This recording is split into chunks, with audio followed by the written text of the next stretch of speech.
Hello दोस्तों, आप सभी का only army study YouTube channel पर स्वागत है। दोस्तों आज हम करने वाले हैं आर्मी अग्निवीर स्पेशल टेस्ट दोस्तों 2022 के लिए। जो भी इंडियन आर्मी की तैयारी करें उन सभी के लिए दोस्तों आज का ये सेशन बहुत ही शानदार होने वाला है। जल्दी से सेशन को सभी साथियों के साथ में शेयर कर दीजिए जो भी इंडियन आर्मी की तैयारी करें। और दोस्तों जो भी हमारे चैनल पर पहली बार है तो जरूर चैनल को सब्सक्राइब करें और साथ में लगे बेल आइकन को जरूर प्रेस कर लेना ताकि जैसे भी हमारी नई क्लास है वो तुरंत आपके पास क्वेश्चन आप पहुँच जाए। दोस्तों देर ना करते हम डायरेक्ट चलते हैं क्वेश्चन पे। और अभी तक आपने टेलीग्राम से ज्वाइन नहीं हो तो जल्दी से ज्वाइन हो जाना, नीचे लिंक डिस्क्रिप्शन में दे रखी है। दोस्तों देर ना करते हम डायरेक्ट चलते हैं क्वेश्चनों पे, क्योंकि दोस्तों टाइम वेस्ट करते हुए हम डायरेक्ट आपको क्वेश्चन से दिखाना चाहते हैं। पहला क्वेश्चन हमारे सामने क्या है, बहुत ही शानदार है और राइट आंसर सभी कॉमेंट बॉक्स के अंदर देते हुए चलेंगे सभी साथ साथ। पहला क्वेश्चन देखो हमारे सामने क्या है कि दक्षिण कोरिया की राजधानी का नाम क्या है। दोस्तों दक्षिण कोरिया की राजधानी का नाम क्या है, तो इसका राइट आंसर कौन सा होगा, ऑप्शन ए, बी, सी या डी। इसका राइट आंसर होगा option number B, Seoul. Next प्रश्न पे चलता हूँ दोस्तों। दूसरा प्रश्न हमारे सामने है कि अयोध्या किस नदी के किनारे पर स्थित है। दोस्तों जो अयोध्या है वह कौन सी नदी के किनारे पर स्थित है, झेलम नदी, भागीरथी नदी, सरयू नदी या गोमती नदी। तो इसका राइट आंसर कौन सा होगा, बहुत ही शानदार। जो भी इसका राइट आंसर दे रहे हैं ऑप्शन नंबर सी उन सभी का सही है। दोस्तों सरयू नदी के किनारे पर अयोध्या स्थित है। अयोध्या जो शहर है वो बसा हुआ है। और दोस्तों गोमती नदी पर कौन सा शहर बसा हुआ है, लखनऊ। ये भी आपको सभी को पता होना चाहिए। नेक्स्ट प्रश्न देखो, तीसरा प्रश्न हमारे सामने क्या है कि 1857 के विद्रोह में कानपुर से किसने नेतृत्व किया था। दोस्तों जो 1857 का जो विद्रोह हुआ था उसमें कानपुर से किसने नेतृत्व किया था, तो इसका राइट आंसर कौन सा होगा, खान बहादुर खान, राव तुल्लाराम, नाना साहेब या कुंवर सिंह। सभी इसका राइट आंसर जरूर बताएंगे कि दोस्तों आप सभी को पता है कि 1857 एक इंपॉर्टेंट दोस्तों जो विद्रोह था उसका क्वेश्चन एग्जाम के अंदर बार बार पूछा जाता है सारी एग्जाम के अंदर। तो इसका राइट आंसर कौन सा होगा, 1857 के विद्रोह में दोस्तों कानपुर से किसने नेतृत्व किया था, ऑप्शन नंबर होगा इसका C, option C is right answer. बहुत ही शानदार। और दोस्तों जो कुंवर सिंह ये भी आपको पता है ये कहाँ से दोस्तों नेतृत्व किया था, इन्होंने उड़ीसा से। अगला प्रश्न देखो, चौथा प्रश्न हमारे सामने क्या है कि बैसाखी किस धर्म का प्रमुख त्यौहार है। दोस्तों जो बैसाखी त्यौहार है वह कौन से धर्म का त्यौहार है, तो हिंदू धर्म, बौद्ध धर्म, सिख धर्म या ईसाई धर्म। तो इसका राइट आंसर क्या होगा दोस्तों। और यदि आपको दोस्तों ये पीडीएफ चाहिए तो नीचे लिंक डिस्क्रिप्शन में दे रखी है टेलीग्राम ग्रुप की, वहाँ पर ज्वाइन हो जाना। वहाँ पर आपको दोस्तों टेलीग्राम में ये पीडीएफ अवेलेबल करा दी जाती है। इसका राइट आंसर कौन सा है दोस्तों, वैसाखी धर्म कौन से, वैसाखी दोस्तों जो त्यौहार है वो कौन से धर्म में मनाया जाता है, तो इसका राइट आंसर होगा दोस्तों ऑप्शन नंबर सी, सिख धर्म में। Option C is right answer. अगला प्रश्न देखो, पांचवा प्रश्न हमारे सामने है कि राजा राम मोहन राय द्वारा ब्रह्म समाज की स्थापना कब की गई थी। दोस्तों जो राजा राम मोहन राय द्वारा ब्रह्म समाज की दोस्तों समाज की स्थापना कब की गई थी, तो 1875, 1897 या 1928 या 1828। तो इसका राइट आंसर कौन सा है, बहुत ही शानदार क्वेश्चन है, एग्जाम के अंदर बार बार पूछा गया ये क्वेश्चन है, तो ये आर्मी के लिए इंपॉर्टेंट दोस्तों क्वेश्चन होने वाला है। तो इसका राइट आंसर कौन सा होगा, ऑप्शन नंबर डी, 1828। दोस्तों ब्रह्म समाज की स्थापना 1828 में की गई थी राजा राम मोहन राय द्वारा। ये भी आप सभी को पता होना चाहिए।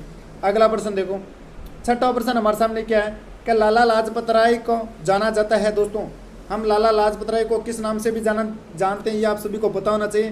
पंजाब केसरी, बंगाल का शेर, हरियाणा हरिकेन या लिटिल मास्टर। तो इसका राइट आंसर कौन सा होगा, बहुत ही शानदार क्वेश्चन है। जो भी इसका राइट आंसर दे रहे हैं ऑप्शन नंबर सी उन सभी का सही है। दोस्तों पंजाब केसरी के नाम से किसे जाना जाता है, इस प्रकार भी आपके सामने क्वेश्चन आ जाता है। तो लाला लाजपत राय को किस नाम से जाना जाता है दोस्तों, पंजाब केसरी को। Option C is right answer. दोस्तों बहुत सारे एग्जाम के अंदर बार बार ये पूछा गया क्वेश्चन है। दोस्तों आज के सेशन में वही क्वेश्चन ले गए जो एग्जाम के अंदर पूछे गए हैं और जो पूछे जाने की संभावना है जिन क्वेश्चनों की। दोस्तों सातवां क्वेश्चन हमारे सामने क्या है कि 1939 में ईस्वी में कांग्रेसी छोड़ने के बाद सुभाष चंद्र बोस ने किस दल की स्थापना की थी, यह हमारे सामने क्वेश्चन है। तो इसका राइट आंसर कौन सा होगा दोस्तों सुभाष चंद्र बोस ने कौन से दल की स्थापना की जब उन्होंने 1939 में कांग्रेस छोड़ा था, तो forward block, Simon commission, Marley Minto act या इनमें से कौन है। तो इसका राइट आंसर कौन सा होगा दोस्तों, आप सभी को पता है दोस्तों सुभाष चंद्र बोस ने किस दल की स्थापना की थी, forward block. Option A is right answer. कब दोस्तों, 1939 के अंदर। ये भी आपको पता होना चाहिए। दोस्तों साइमन कमीशन भारत कब आया था, ये भी आप सबको पता होना चाहिए। तो 1928 में दोस्तों साइमन कमीशन भारत आया था। मार्ले मिंटो एक्ट कब पारित हुआ था दोस्तों, 1909 में हुआ था। ये भी आप सबको बताना चाहिए।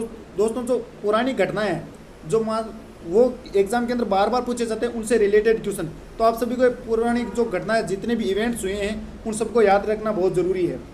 अगला क्वेश्चन देखो, आठवां क्वेश्चन हमारे सामने क्या है कि भारत में सबसे लंबी तट रेखा वाला राज्य कौन सा है दोस्तों।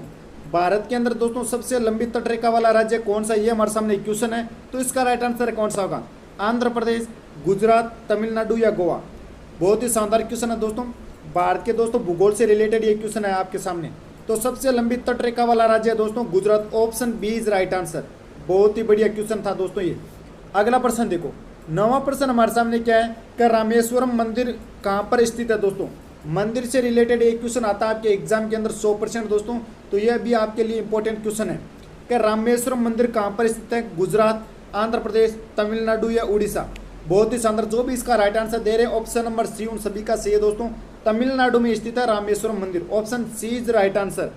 अगला प्रश्न देखो, 10वां प्रश्न हमारे सामने क्या है दोस्तों कि सन 1921 में हड़प्पा की खोज किसने की थी। दोस्तों 1921 में हड़प्पा की खोज की गई थी, वह किसके द्वारा की गई थी, यह हमारे सामने क्वेश्चन है। तो इसका राइट आंसर कौन सा होगा दोस्तों, आर.डी. बनर्जी या यज्ञदत्त शर्मा या दयाराम साहनी या R.S. बिष्ट। तो इसका राइट आंसर जो भी दे रहे हैं ऑप्शन सी उन सभी का सही है दोस्तों। दयाराम साहनी ने की थी किसकी खोज दोस्तों, हड़प्पा की खोज की थी। आपके सामने ये दोस्तों एक क्वेश्चन आ जाए कि मोहनजोदड़ो की खोज किसने की थी, ये आपके सामने क्वेश्चन है। तो इसका राइट आंसर कौन सा होगा दोस्तों, R.D. बनर्जी ने मोहनजोदड़ो की खोज की थी। और दोस्तों जो हड़प्पा की खोज किसके द्वारा की गई थी, वो है दयाराम साहनी द्वारा। तो इसका राइट आंसर होगा दोस्तों ऑप्शन नंबर सी। नेक्स्ट प्रश्न पे चलता हूँ। सेशन दोस्तों बहुत ही शानदार लगे, आपको एक इंपॉर्टेंट क्वेश्चन लगे तो सेशन को लाइक जरूर करना है और दोस्तों में ज़्यादा से ज़्यादा जरूर शेयर करना है ताकि सभी के पास ये इंपॉर्टेंट क्वेश्चन पहुँच जाए। 11वां क्वेश्चन हमारे सामने क्या दोस्तों, किस संविधान संशोधन के तहत संपत्ति के अधिकार को समाप्त कर दिया गया था दोस्तों। कौन से संविधान संशोधन के तहत संपत्ति के आधार को दोस्तों, संपत्ति का जो अधिकार था उसको समाप्त कर दिया गया था। तो 42वें संविधान संशोधन, 44वां संविधान संशोधन या 52वां संविधान संशोधन या 61वां संविधान संशोधन, ये दोस्तों आपको इंपॉर्टेंट क्वेश्चन है। तो इसका राइट आंसर क्या होगा, संपत्ति के अधिकार को दोस्तों 42वें संविधान संशोधन में हटा दिया गया था, जो कि दोस्तों कब हुआ था, 1976 के अंदर। Option A is right answer दोस्तों। 1976 में 42वें संविधान संशोधन में संपत्ति के अधिकार को हटा दिया गया था हमारे मौलिक कर्तव्य से दोस्तों। किसमें, मौलिक अधिकार से, मौलिक कर्तव्य से नहीं दोस्तों, मौलिक अधिकार से हटा दिया गया था। अगला प्रश्न देखो, 12वां प्रश्न हमारे सामने है कि न्यूनतम जनसंख्या घनत्व वाला राज्य कौन सा है दोस्तों। जो न्यूनतम जनसंख्या घनत्व वाला राज्य कौन सा है, तो बिहार, उत्तर प्रदेश, नागालैंड या अरुणाचल प्रदेश। तो इसका राइट आंसर कौन सा होगा, न्यूनतम जनसंख्या घनत्व दोस्तों है अरुणाचल प्रदेश की, option D is right answer. Arunachal Pradesh की दोस्तों क्या है, न्यूनतम जनसंख्या घनत्व है, जबकि अधिकतम जनसंख्या घनत्व है वह हमारे है बिहार की। तो इसका राइट आंसर होगा, आप सभी को पता होगा, डी इज राइट आंसर। अगला प्रश्न देखो, 13वां प्रश्न हमारे सामने क्या है, बहुत ही शानदार क्वेश्चन है दोस्तों कि विश्व भारती विश्वविद्यालय की स्थापना किसने की थी, ये हमारे सामने क्वेश्चन है। तो इसका राइट आंसर कौन सा होगा दोस्तों, विश्व भारती विश्वविद्यालय की स्थापना किसने की थी, तो वल्लभ भाई पटेल, सुभाष चंद्र बोस, अरविंद घोष या रविंद्रनाथ टैगोर। तो इसका राइट आंसर जो भी दे रहे हैं ऑप्शन नंबर डी उन सभी का सही दोस्तों।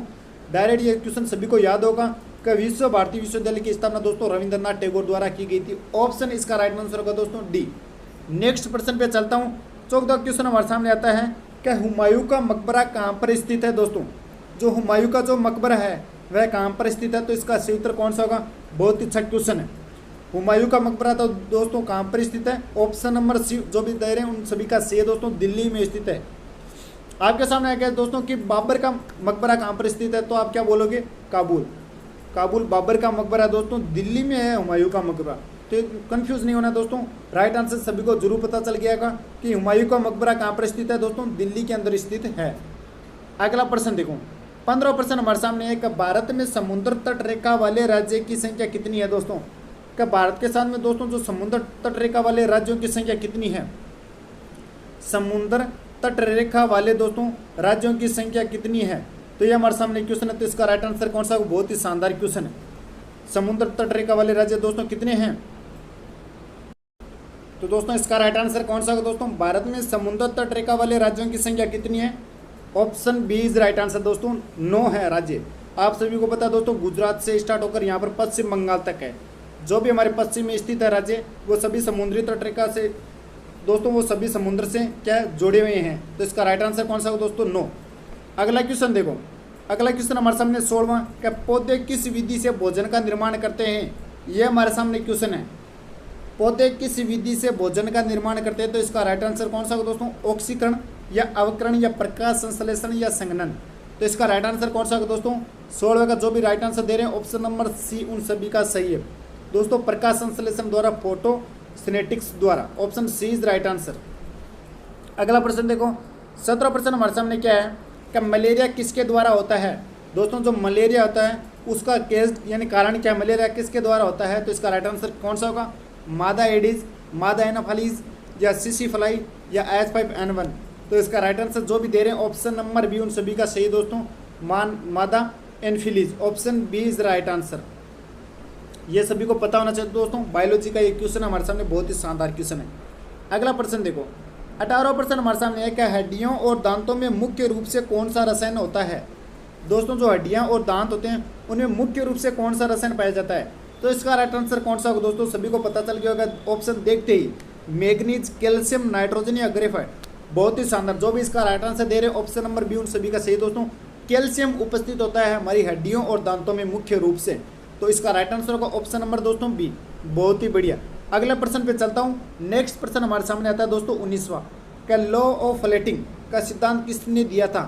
दोस्तों who gave the principle of law of letting. तो इसका राइट आंसर कौन सा है दोस्तों? न्यूटन, फेराडे, आर्किमिडीज या चार्ल्स डार्विन। तो इसका राइट आंसर कौन सा है दोस्तों? 19वें का। बहुत ही शानदार क्वेश्चन है। लॉ ऑफ फ्लोटिंग दोस्तों, तैरने का सिद्धांत, तैरने का जो सिद्धांत वह दिया था हमारे आर्किमिडीज ने, option C is right answer. बहुत ही बढ़िया, सभी का राइट आंसर आ गया दोस्तों, बहुत ही अच्छा लगा। अगला प्रश्न क्या है? नेक्स्ट प्रश्न हमारे सामने दोस्तों 20वां कि पालक के पत्ते में क्या प्रचुर मात्रा में होता है? दोस्तों जो पालक के पत्ते होते हैं उनमें प्रचुर मात्रा में कौन सा रसायन पाया जाता है? सोडियम, आयरन, जिंक या शुगर। तो इसका राइट आंसर कौन सा होगा दोस्तों?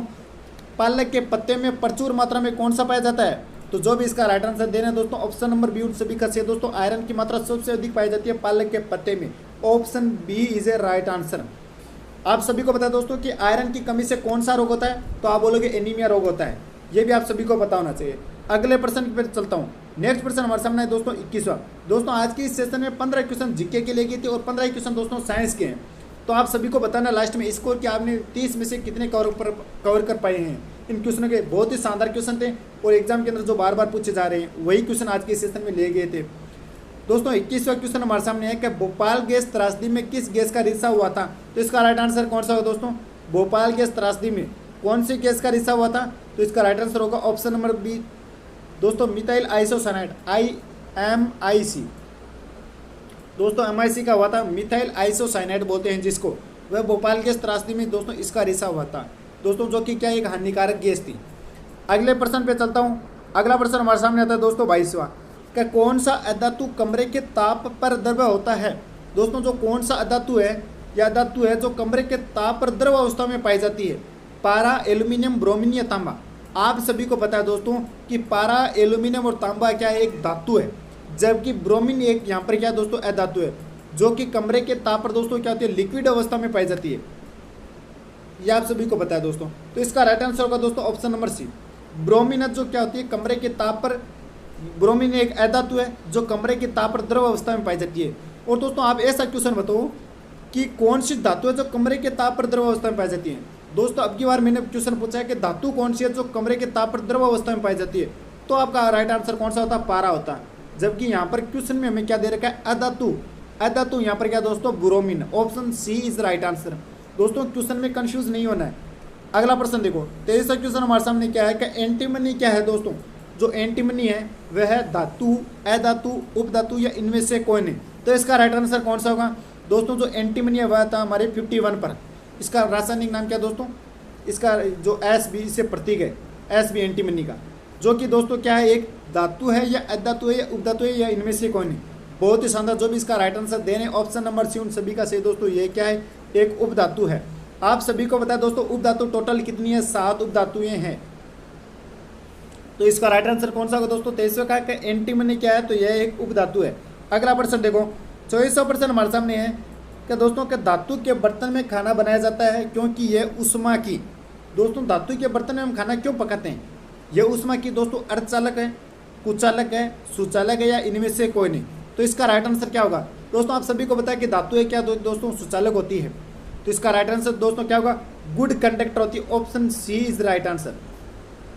दोस्तों हमेशा धातुएं क्या होती है, धातुएं सुचालक होती है और दोस्तों धातुएं चमकदार होती है। ये आप सभी को गुण पता होना चाहिए धातुओं के कौन से गुण हैं, और अधातुओं के गुण भी आपको सभी को पता होना चाहिए।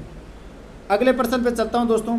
25वां प्रश्न हमारे सामने क्या है कि किसी अभिक्रिया में भाग लेने वाले पदार्थ क्या कहलाते हैं। दोस्तों यदि कोई अभिक्रिया उसमें भाग लेने वाले जो पदार्थ है उन्हें हम क्या कहते हैं। दोस्तों आप सभी को पता है कि अभिक्रिया में भाग कौन लेता है, अभिकारक लेता है। तो इसका राइट आंसर कौन सा है दोस्तों, ऑप्शन नंबर बी। और दोस्तों जो अभिक्रिया को तेज या कम कर देता है उसे क्या कहते हैं, ये भी आप सभी को पता होना चाहिए। जो अभिक्रिया में दोस्तों क्या होता है, या तो अभिक्रिया को तेज कर देते हैं या अभिक्रिया को दोस्तों मंद कर देते हैं, उसको हम बोलते हैं उत्प्रेरक। और जबकि अभिक्रिया में भाग लेने वाले जो पदार्थ हैं उनको हम बोलते हैं अभिकारक। तो इसका राइट आंसर कौन सा होगा दोस्तों, ऑप्शन नंबर बी होगा। अगला प्रश्न देखो 26वां क्वेश्चन क्या दोस्तों। यदि आपको ये पीडीएफ चाहिए तो नीचे लिंक डिस्क्रिप्शन में दे रखे टेलीग्राम ग्रुप की, वहाँ पर दोस्तों ज्वाइन हो जाना, वहाँ पर आपको ये दोस्तों पीडीएफ मिल जाएगी। अगला प्रश्न है हमारे कि श्वसन में किस प्रकार की अभिक्रिया है। दोस्तों जो श्वसन लेते हैं उसमें हम कौन सी अभिक्रिया होती है, उष्माक्षेपी, उष्माशोषी या संयोजन या उपचयन अपचयन अभिक्रिया। तो इसका राइट आंसर कौन सा होगा दोस्तों, बहुत ही शानदार। इसका राइट आंसर जो ऑप्शन नंबर बी दोस्तों, एंडोथर्म। उष्माशोषी अभिक्रिया होती है जब हम सांस लेते हैं। तो श्वसन में किस प्रकार की अभिक्रिया होती है, उष्माशोषी की अभिक्रिया होती है। Option B is right answer. अगला प्रश्न देखो दोस्तों 27वां प्रश्न हमारे सामने है कि जिनका पीएच मान 7 से कम होता है वे कहलाते हैं। दोस्तों जिनका पीएच मान 7 से कम होता है, आप सभी को पीएच स्केल के बारे में पता है। और दोस्तों के 7 जिसका पीएच मान होता है वह क्या होता है, एक उदासीन होता है। और जो 7 से कम होते हैं वह होते हैं हमारे एसिडीय अम्ल। और जो 7 से अधिक होते हैं वह होते हैं हमारे दोस्तों एल्कलीय क्षार, उन्हें बोलते हैं क्षार धातुएं। तो दोस्तों जिसका पीएच मान 7 से कम उन्हें बोलेंगे अम्ल। ऑप्शन इसका राइट आंसर होगा दोस्तों ए। दोस्तों इधर होगा ना, वो होगा अम्ल, और जो दोस्तों 7 से अधिक होगा वह होगा हमारा क्षार। ये आप सभी को पता होना चाहिए स्केल के बारे में। दोस्तों पीएच स्केल इसका निर्माण किसने किया था, सोरेन्स ने किया था। अगला क्वेश्चन देखो, अगला क्वेश्चन हमारे सामने 28वां का पारे की परमाणु संख्या कितनी है।